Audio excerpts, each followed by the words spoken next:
اعوذ باللہ من الشیطان الرجیم بسم اللہ الرحمن الرحیم الف لام میم احسب الناس ان یترکوا ان یقولوا آمنا وهم لا یفتنون۔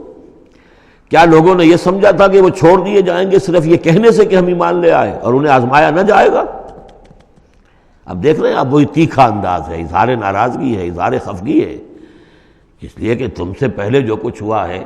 اب یہ 3 آیتیں میں آپ کو نوٹ کرا چکا ہوں۔ سورہ بقرہ کی آیت نمبر 214، ام حسبتم ان تدخلوا الجنة ولما يأتكم مثل الذين خلوا من قبلكم مستهم البأساء والضراء وزلزلوا حتى يقول الرسول والذين آمنوا معه متى نصر الله ألا إن نصر الله قريب۔ یہ آیت ہم پڑھ چکے ہیں۔ اسی کی ہم مضمون آیت جو ہے سورہ آل عمران میں آئی ہے، آیت نمبر 142۔ اسی کی ہم مضمون آیت آ چکی ہے سورہ توبہ میں، آیت نمبر 16۔ لیکن یہ کہ یہ مکی قرآن میں یہ آیت ہے، یہ ہے جڑ اور بنیاد، جو ہے کہ اس کا ظہور جو ہو رہا ہے، پھر یوں سمجھیے کہ یہ کلی کھلی ہے تو 3 اس کی جو پتیاں نمایاں ہوئی ہیں اس آیت کی، وہ سورہ بقرہ، سورہ آل عمران اور سورہ توبہ میں ہے۔ حسب الناس، اور ناس کہا ہے، یہ بھی نہیں کہ اہل ایمان کو یہ غلط فہمی ہو گئی تھی، یہ بھی ایک طرح سے عتاب کا انداز ہے، اللہ تعالیٰ ناراضگی کا اظہار کر رہے ہیں، تم جلدی مچا رہے ہو۔ احسب الناس ان یترکوا ان یقولوا آمنا وهم لا یفتنون، کیا لوگوں نے یہ سمجھا تھا کہ وہ یہ کہنے سے جنت میں داخل ہو جائیں گے، چھوڑ دیے جائیں گے کہ وہ ہم ایمان لے آئے، انہیں آزمایا نہ جائے گا؟ وَلَقَدْ فَتَنَّا الَّذِينَ مِن قَبْلِهِمْ، ہم نے تو جو بھی ان سے پہلے تھے ان کو بھی آزمایا ہے، ہر ایک کو آزمایا۔ آزمائش کے بغیر ہم نہیں کسی کے ایمان کو تسلیم کرتے۔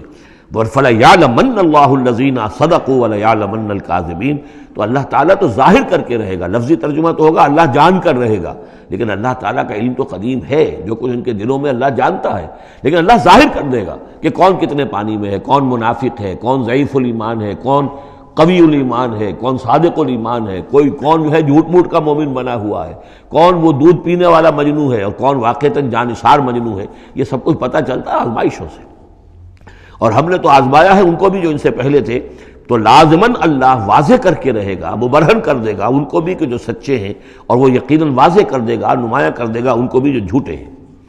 اب اس کے ساتھ ہی دیکھیے اس میں جو عجیب آپ کو بات ملے گی اس رکوع میں، یہ 2 آیتیں آئی ہیں، کیونکہ ایک آیت تو حروف مقطعات پر تھی، یہ 2 آیتیں آئی ہیں۔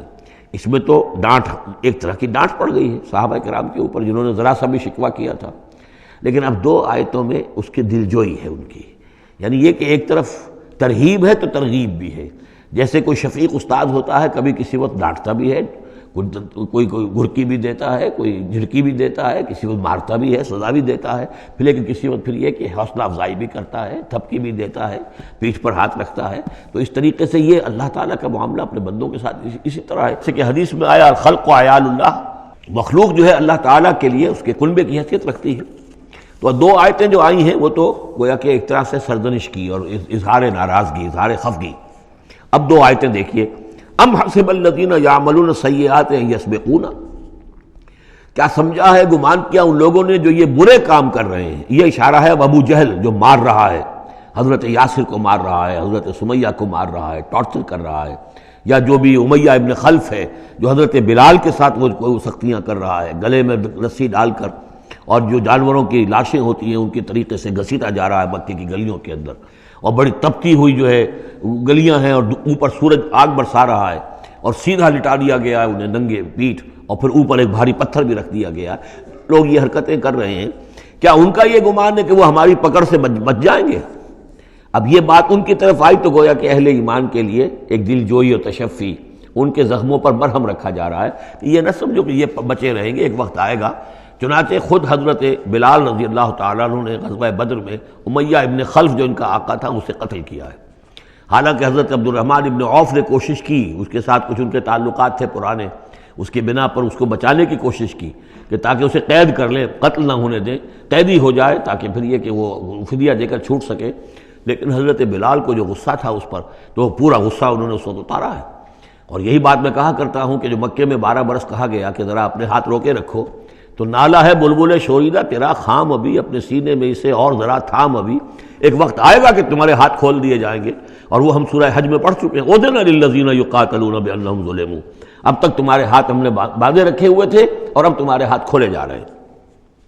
ام حسب الذین یعملون السیئات ان یسبقونا ساء ما یحکمون، کیا یہ سمجھتے ہیں ابو جہل اور یہ امیہ ابن خلف اور اسی کے قبیل کے اور لوگ کہ جو یہ حرکتیں کر رہے ہیں، ہم نے انہیں چھوٹ دی ہوئی ہے اس وقت، ہمارے ان اہل ایمان بندوں پر جو چاہیں یہ کر لیں، ہمیں کچھ دیر کے لیے ہم نے ان کو آزادی دے رکھی ہے، لیکن بالآخر پکڑیں گے انہیں تو ان بطش ربک لشدید، وہ پکڑ بھی بڑی سخت ہوگی۔ دوسری آیت جو ہے مزید ان کی دلجوئی کے لیے، من کان یرجو لقاء اللہ فإن اجل اللہ لآت، جو کوئی بھی اللہ سے ملاقات کا امیدوار ہے اسے یقین رکھنا چاہیے کہ اللہ کی ملاقات کا وہ معین وقت آ کر رہے گا۔ یعنی اے بلال اور اے ابو فقیہ اور اے خباب، تمہیں کہیں یہ گمان نہ ہو، شیطان یہ وسوسہ نہ کہیں تمہارے دلوں میں ڈالے اور تمہیں پریشان کرے کہ پتہ نہیں آخرت ہونی بھی ہے کہ نہیں ہونی ہے۔ جیسا کہ میں نے عرض کیا تھا کہ دنیا نقد ہے، آخرت ادھار ہے۔ اب آپ نے جان مال تو ساری یہاں دینی ہے، دنیا میں دینی ہے، جنت ملے گی آخرت میں۔ تو جو شیطان وسوسہ اندازی کرتا ہے، نو نقد نہ تیرا ادھار، یہ ادھار کی دنیا جو معاملہ ہے، سودا ادھار کی جنت ہے یہ، اور تم دنیا کے اندر اپنا سب کچھ لٹا رہے ہو، تو ایسا نہ ہو۔ تمہیں یقین رکھنا چاہیے کہ وہ وقت آ کر رہے گا اور اللہ تعالیٰ تمہاری ان تمام ایثار اور قربانی کی جو تم دے رہے ہو اس کے دین کے لیے، اس کی توحید کے لیے، اس کا بھرپور تمہیں صلہ دے گا۔ وَهُوَ السَّمِيعُ الْعَلِيمُ، وہ سب کچھ سننے والا ہے اور سب کچھ جاننے والا ہے، اس کی نگاہ سے کوئی چیز پوشیدہ نہیں ہے۔ وَمَنْ جَاهَدَ فَإِنَّمَا يُجَاهِدُ نَفْسِهِ، اب پھر ایک ذرا تھوڑے سے سرزنش کی آیت بھی آ گئی، دو آئی تھی سرزنش کے انداز میں، دو دلجوئی کے انداز میں، اب پھر سرزنش کا انداز ہے۔ وہ کیا ہے؟ وَمَنْ جَاهَدَ فَإِنَّمَا يُجَاهِدُ لِنَفْسِهِ، دیکھو اگر تم کوئی قربانیاں دے رہے ہو، تکلیف اٹھا رہے ہو، ایثار کر رہے ہو، تو جو بھی جہاد کر رہا ہے وہ اپنے لیے کر رہا ہے، وہ ہمارے اوپر احسان نہ سمجھے۔ اللہ تعالیٰ کی شان اس سے بہت اونچی ہے۔ یہ ہم سورہ حجرات میں جا کر پڑھیں گے، یمنون علیک ان اسلموا قل لا تمنوا علی اسلامکم بل اللہ یمن علیکم ان ہداکم للایمان۔ تم اگر اللہ کے لیے، اللہ کے دین کے لیے کچھ کرتے ہو تو نہ احسان سمجھو اللہ پر اور نہ احسان سمجھو اللہ کے رسول پر۔ اللہ کا احسان ہے کہ اس نے تمہیں قبول کر لیا ہے اور تمہیں یہ ساری کام کرنے کی توفیق وہ دے رہا ہے، یہ احسان مانو۔ منت منہ کی خدمت سلطان ہمیں کو نہیں، اس کا احسان نہ دھرو بادشاہ پر کہ تم خدمت کر رہے ہو بادشاہ کی۔ منت شناس ازو کہ بخدمت بداشتت، اس کا احسان مانو کہ اس نے تمہیں خدمت کا موقع دیا ہے۔ تو اللہ تعالیٰ کا احسان مانو اور یہ نہ سمجھو کہ تم اللہ پر کوئی احسان کر رہے ہو۔ وَمَنْ جَاهَدَ فَإِنَّمَا يُجَاهِدُ نَفْسَهُ۔ اب دیکھ رہے ہیں کہ کس قدر متعلق یہ چیزیں ہیں، انسانی احساسات ہوتے ہیں، اس طرح کے خیالات آتے ہیں۔ إِنَّ اللَّهَ لَغَنِيٌّ عَنِ الْعَالَمِينَ، اللہ تعالیٰ تو تمام جہانوں سے غنی ہے، اسے کسی کی احتیاج نہیں ہے۔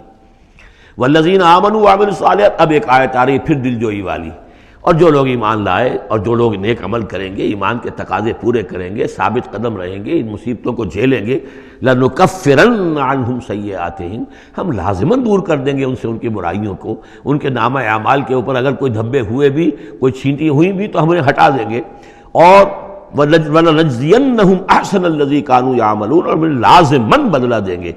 اس رکوع میں آپ دیکھ رہے ہیں کہ یہ جو لام مفتوح شروع میں اور پھر نون مشدد جو ہے وہ کس قدر تکرار کے ساتھ آ رہا ہے۔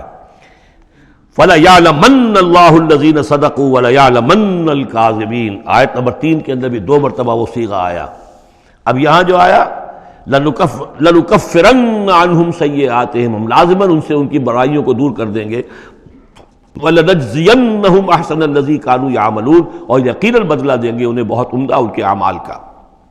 وَوَصَّيْنَا الْإِنسَانَ بِوَالِدَيْهِ، اب ایک مسئلہ اور تھا عملی، جو لوگ ایمان لائے تھے نوجوان تھے، جو ان میں سے نوجوان تھے، اب ان کے لیے مسئلہ یہ ہو گیا کہ والدین کہہ رہے ہیں ہمارے حقوق ہیں تمہارے اوپر، ہم نے تمہیں پالا پوسا ہے، لہذا ہمارا حکم مانو۔ ہم کہتے ہیں کہ محمد سے تم اپنا تعلق توڑ لو، چھوڑو اس کو، دین کو، کیوں اس میں لگے ہوئے ہو؟ آخر تم ہماری اولاد ہو، ہم نے تمہیں پالا۔ خاص طور پہ ماں، حضرت سعد بن ابی وقاص کی والدہ، والد تو فوت ہو چکے تھے لیکن والدہ جو ہے اس نے بڑے ناز و نام میں پالا تھا۔ اب اس کے بعد اس نے جو ہے مرن برت رکھ لیا اس عورت نے، ماں جو تھی حضرت سعد بن ابی وقاص کی، اگر سعد اپنے باپ کے دین میں واپس نہیں آتا تو میں اپنے آپ کو ہلاک کر دوں گی، مر جاؤں گی، نہ کچھ کھاؤں گی نہ پیوں گی۔ اب دیکھیے اس نوجوان سلیم الفطرت نوجوان جو ایمان لایا ہے محمد صلی اللہ علیہ وسلم، بہرحال وہ ایک شریف انسان ہے، نوجوان ہے، ماں کی یہ حالت دیکھ رہا ہے تو کتنے بڑے امتحان سے دوچار ہو گیا۔ تو مسئلہ پیدا ہوا کہ ان معاملات میں کیا کیا جائے۔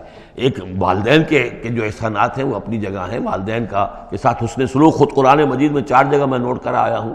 اللہ کے حق کے فوراً بعد والدین کا حق ہے۔ تو اب عملی سوال یہ ہے کہ جہاں یہ دونوں حق ٹکرا جائیں، والدین جو ہے شرک کا حکم دے رہے ہو، والدین دین کے خلاف حکم دے رہے ہو، تو کیا کریں؟ فرمایا وَوَصَّيْنَا الْإِنسَانَ بِوَالِدَيْهِ، ہم نے وصیت کی ہے انسان کو اس کے والدین کے بارے میں، حسن سلوک کی وصیت ہم نے کی ہے، بار بار کی ہے۔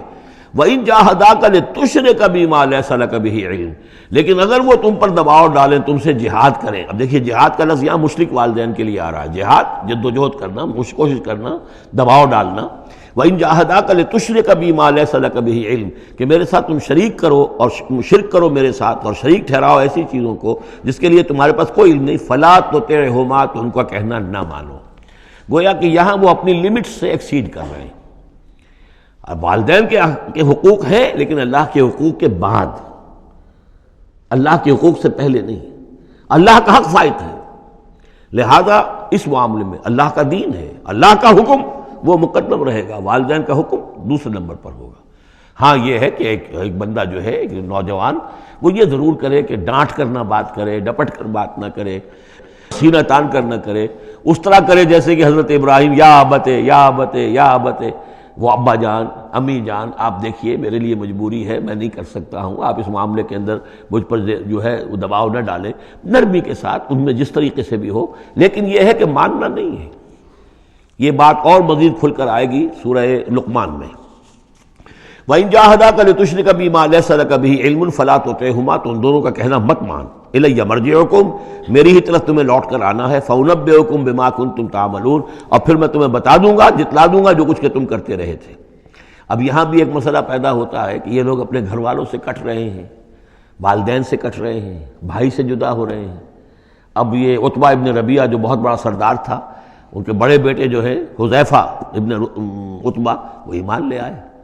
اور چھوٹا بھائی وہ تھا کہ جو میدان میں گیا، میدان جنگ میں باپ کے ساتھ غزوہ بدر میں، جو پہلے جو تین جو ہے واصل جہنم ہوئے وہ بھی تھا، ولید بن عتبہ غالباً نام تھا اس کا.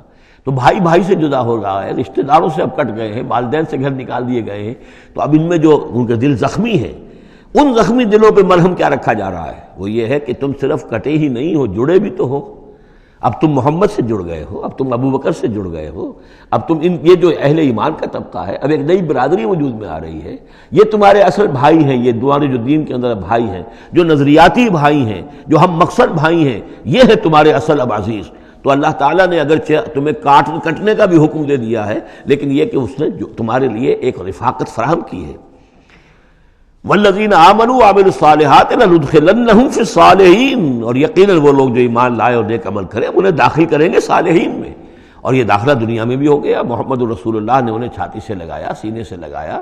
اور جیسا کہ 2 دفعہ ہم پڑھ چکے ہیں، حضور کو اللہ تعالیٰ حکم دے رہا ہے کہ آپ ان کے سامنے ذرا اپنے کندھے تواضع، آپ اے محمد آپ تواضع اختیار کیجئے، ان کے سامنے اپنے کندھے جھکائیے. وَاخْفِضْ جَنَاحَكَ لِلْمُؤْمِنِينَ، اور وَاخْفِضْ جناحک لمن اتبعک من المؤمنین 2 دفعہ آ چکا، سورہ ہجر میں آ چکا، سورہ طہ میں آ چکا. تو گویا کہ یہ اللہ تعالیٰ نے اپنا احسان بتایا. اور پھر آخرت میں اولئک مع الذین انعم اللہ علیہم من النبیین والصدیقین والشہداء والصالحین، ان کی رفاقت حاصل ہوگی. صدق اللہ العظیم.